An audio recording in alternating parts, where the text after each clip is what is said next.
आप सुन रहे हैं डीजे हारिस बालूमात की प्रस्तुति, जिसे आवाज दिए हैं युवा धड़कन के सिंगर मिस्टर मणिचंद कुमार। रे सुमन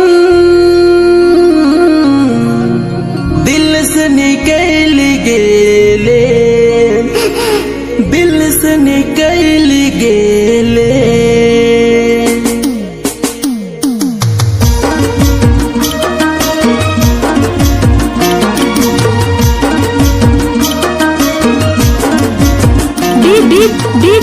डीजे जगनंदन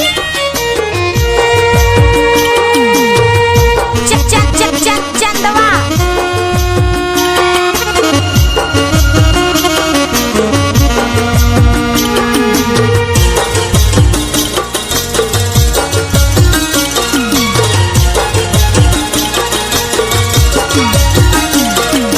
प्यार कर के सुमन दिल से निकल गेले, प्यार कर के सुमन दिल से निकल गेले। काल भुला ले, काल रुला ले, आज के प्यार के सुमन नहीं पार ले रे। आज के प्यार के सुमन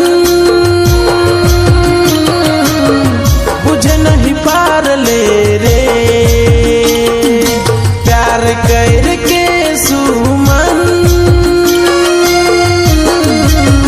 दिल से निकल गेले,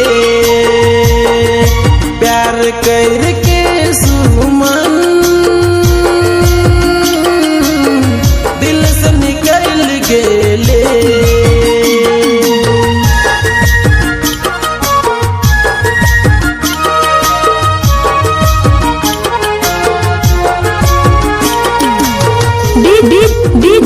डीजे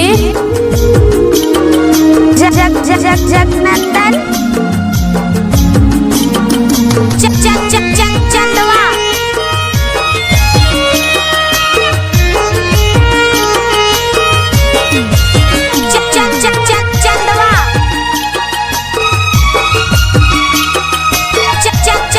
चंदवा।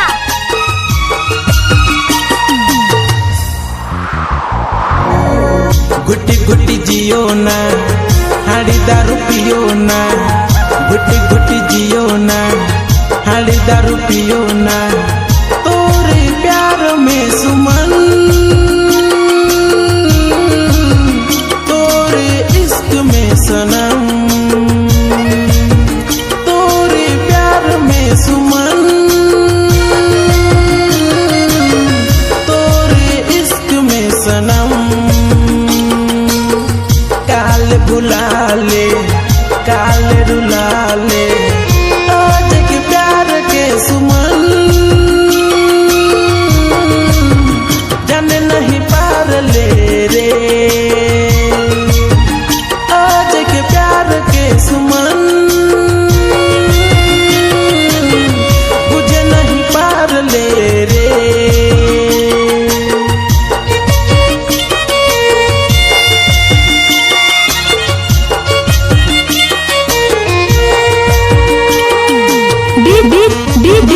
डीजे जगनंदन चंदवा।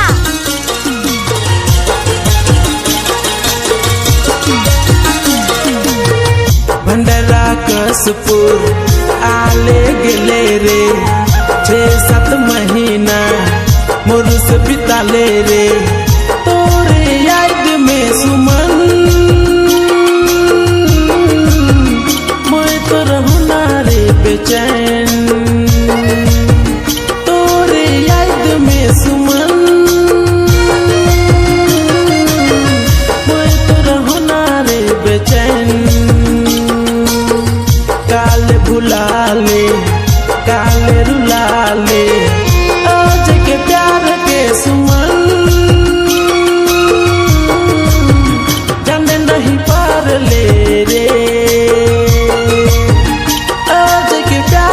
के सुमन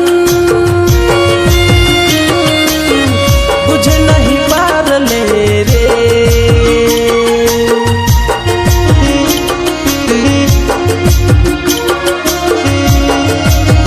आप सुन रहे हैं डीजे हारिस बालूमाथ की प्रस्तुति जिसे आवाज दिए हैं डीजे युवा धड़कन के सिंगर मिस्टर मणिचंद्र कुमार। जगनंदन